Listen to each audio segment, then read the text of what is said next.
Buenos días, mi nombre es Alejandro Romero y os voy a presentar mi trabajo de fin de grado en el que abordaremos la variabilidad dermatoglífica dactilar y palmar y el dimorfismo sexual. En este corte vemos representadas las tres capas principales de la piel, la epidermis, la dermis y la hipodermis. Además, como bien sabemos, este tejido cumple una serie de funciones muy importantes en el organismo, como son la protección del cuerpo, la regulación de la temperatura, participa en la excreción, etc. Pero, sin embargo, la peculiaridad más importante de la piel y la que más nos ocupa en este trabajo es que tiene la capacidad para cambiar de expresión en zonas concretas del cuerpo, siendo la más característica la superficie volar de los dedos y plantas de las manos y de los pies, donde además también vamos a encontrar una estructura que denominamos como crestas papilares. Estas crestas papilares son elevaciones de la capa epidérmica de la piel que van a estar separadas por una serie de surcos y van a recorrer, tanto en nuestra especie como en todo el género primate, toda la superficie volar de las plantas y las manos de los pies. Además, estas crestas epidérmicas constituyen una serie de figuras características que vamos a denominar como dermatoglifos, y el proceso de formación de estos dermatoglifos va a estar mediado tanto por factores genéticos como por factores ambientales. Cabe destacar que los factores ambientales nos referimos siempre al ambiente intrauterino. Finalmente, la principal característica de los dermatoglifos es que son invariables a lo largo de la vida del ser humano y van a presentar tal variabilidad individual que se han convertido en un patrón exclusivo y único de cada persona. Una vez que ya hemos visto lo que son las crestas papilares o epidérmicas, vamos a pasar a ver cuál es toda la embriología y cuál es todo este proceso de formación de las crestas. Lo primero que tenemos que saber es que alrededor de la tercera o octava semana de embarazo es cuando va a surgir o cuando se va a comenzar la diferenciación del tejido primario en los tres grandes tejidos embrionarios que conocemos: el mesodermo, el ectodermo y el endodermo. De estos tres tejidos, el más importante va a ser el ectodermo, porque es el que se encarga de la formación de la epidermis y, por tanto, de la formación de las crestas papilares. Ahora bien, por otro lado, es importante también recalcar que la diferenciación de la mano del bebé hasta alcanzar la morfología externa típica de cualquier humano no se va a dar hasta aproximadamente la semana 6 octava de embarazo. Si nos fijamos en la imagen de la izquierda, ¿vale? Vemos representado como efectivamente alrededor de la semana 6 octava de embarazo es cuando va a comenzar a aparecer una estructura que denominamos como almohadillas volares. Estas almohadillas volares son simplemente tejido mesenquimático inflamado de forma temporal que se va a dar tanto en la superficie de los dedos como en las propias palmas, tanto de las manos como de los pies. Estas almohadillas van a continuar redondeadas hasta aproximadamente la semana 12, que será donde aproximadamente comienzan a aparecer las variaciones individuales relacionadas con su forma y con la posición de la almohadilla. Pero si observamos, a partir de la semana 12 comienza un proceso de desaceleración de estas almohadillas volares, que es lo que denominamos como regresión volar, y es lo que va a permitir la formación de las propias crestas epidérmicas.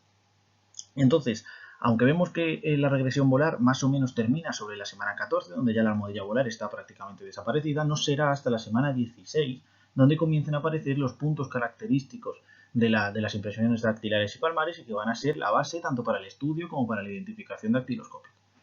Por otro lado, la imagen de la derecha arriba simplemente representa todo el crecimiento paulatino y la formación paulatina de los diferentes surcos epidérmicos, mientras que la imagen de abajo simplemente explica cómo la formación paulatina de estos surcos epidérmicos va a dar lugar a la formación de una estructura muy característica en las huellas dactilares y palmares, que es lo que denominamos como el trisradio.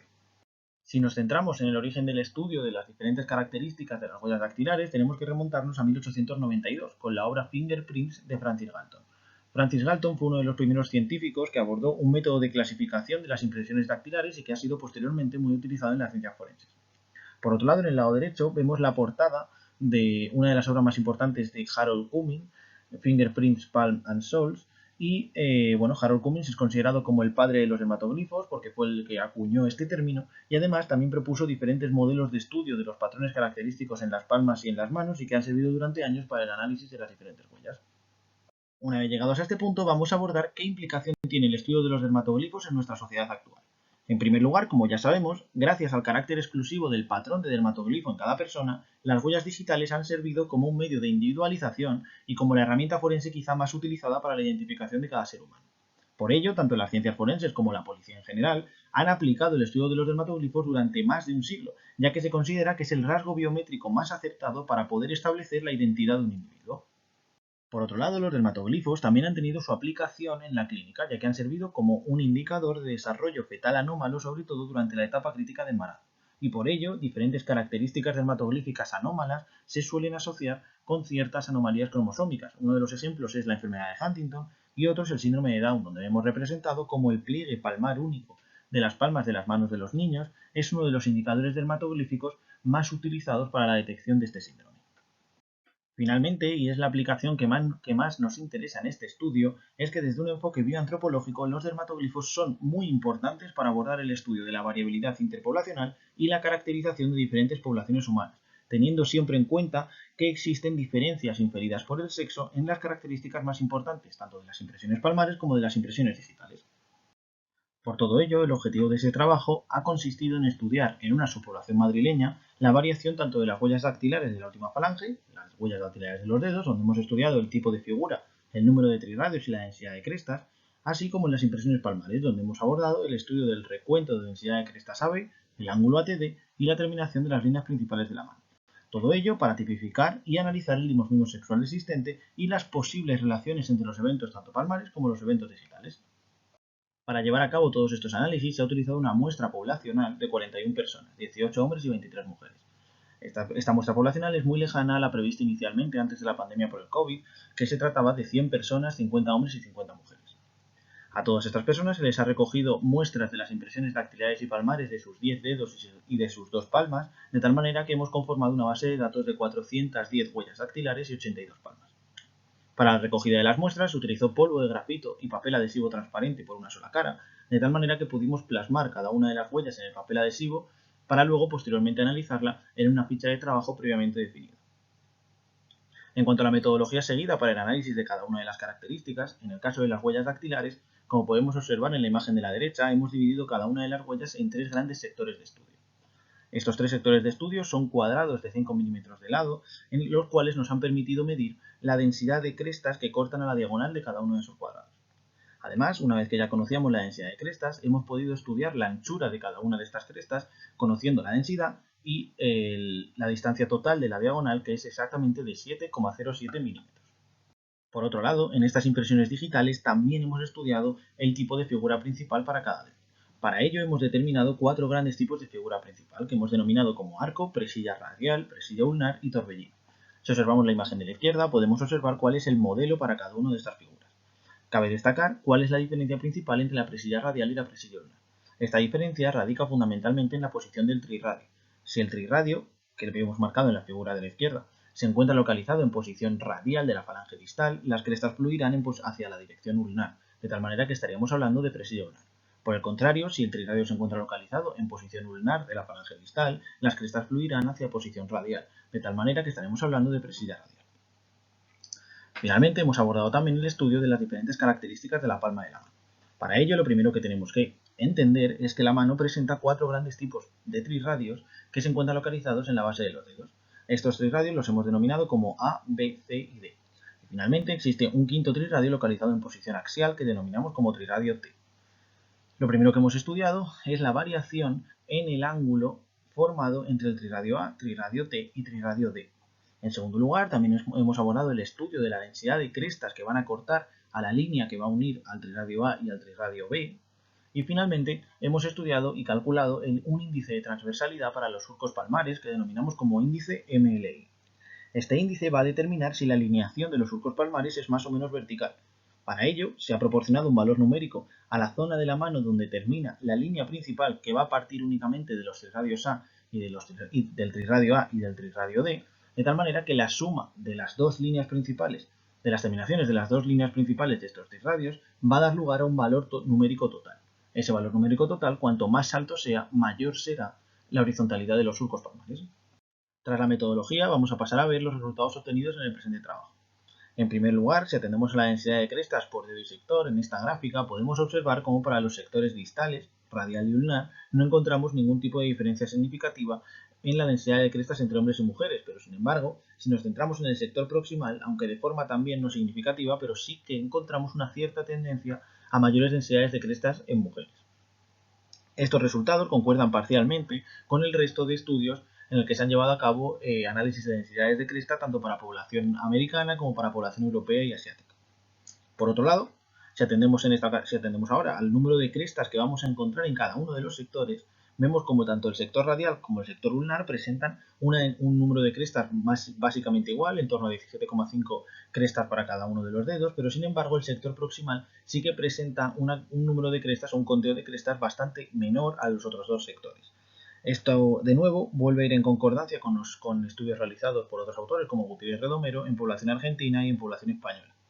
Finalmente, si ahora atendemos al número de crestas que vamos a encontrar en cada uno de los dedos, vemos que tampoco van a existir diferencias significativas entre sexos para el número de crestas que encontramos en cada dedo. Pero sí que es verdad que si nos centramos en qué dedos tienen más crestas que en otros, parece que para los sectores distales, radial y ulnar, son el dedo corazón y el dedo anular los que presentan mayor número de crestas, mientras que el sector proximal son los pulgares los que presentan ese mayor número de crestas.